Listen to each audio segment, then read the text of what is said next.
فجعلهم كعصف مأكول.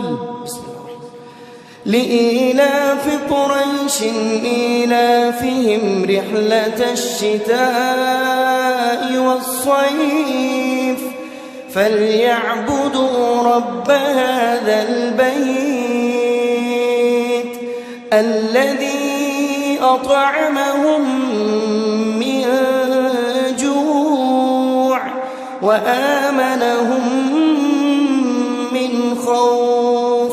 بسم الله. أرأيت الذي يكذب بالدين فذلك الذي يدع اليتيم ولا يحض على طعام